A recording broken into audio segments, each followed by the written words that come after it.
Stop me if you heard this premise before. A prestigious magic school filled with exceptionally gifted and talented students capable of casting the craziest spells known to man. Yet, our hero is the only person in said magic school who can't cast magic and has no talent for it, instead becoming a Chad by hitting the gym 7 times a week. There's a group of bullies constantly harassing and making fun of his inability to fit in with the rest. The teachers all dislike him, and there's one cute girl that has a giant crush on him that everyone else except the main character takes notice of. If all that sounds really familiar to you, chances are you're probably thinking of mashup or Black Clover, but it's not.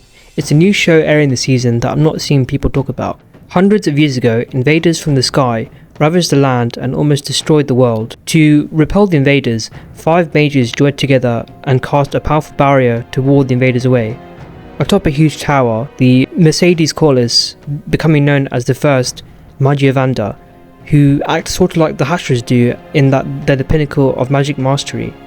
The Regardan Magical Academy is focused on training magicians, including those strong enough to become Magiavanda themselves, and continue the legacy of maintaining the barrier that protects the kingdom. Albis Serfort is a student from Regardan and the main character of the series, who swore to become a magician strong enough to be accepted into the Mercedes Corliss and reunite with his childhood friend, elfaria Albis Serfort, the youngest magician ever to become a Magiavanda.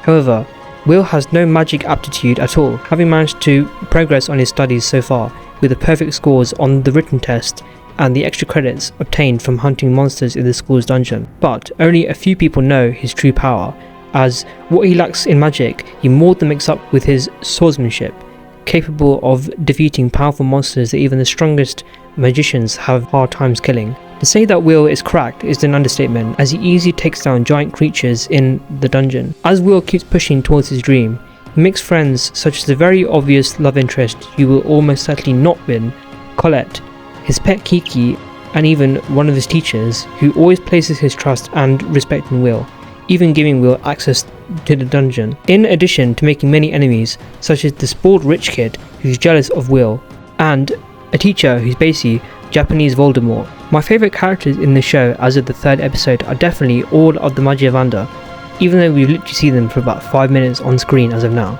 Their dynamics and the way that they interact with each other remind me so much of the way that the Hashras talk to each other, and to a lesser extent the 13 court guard captains. Will, while he is the main character of the show, I personally feel that he doesn't do anything we've never seen with other MCs of the genre.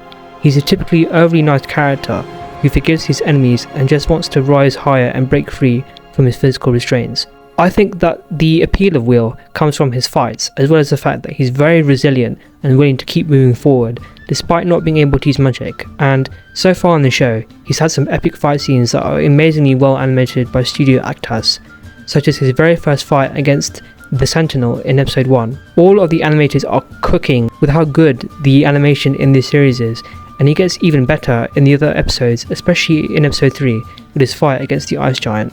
I guess my one main gripe with this show is just how sort of generic the whole thing is, and that isn't really a bad thing if you're here for epic fight scenes, which this show will 100% give you. Much like another series by the same creator, Danmachi, which also has a lot of the tropes found in Wistoria, I think this show will ultimately be remembered for its incredible animation and fight scenes. As of the writing of this video, it's currently sitting at an 8 on Mal, with only 3 episodes being released, which isn't anything to sniff at when you compare it to some of the other juggernauts coming out this season. I think more people need to be talking about this show, given how action focused it is, and it has some of the best animation I've seen in any anime this year. And that's about all I have to say about Wistoria. Hopefully you enjoyed the video, and let me know what your thoughts are on the show in the comments below. Leave a like and subscribe if you enjoyed the video, it really does help me out, and hopefully I'll see you again soon in my next video.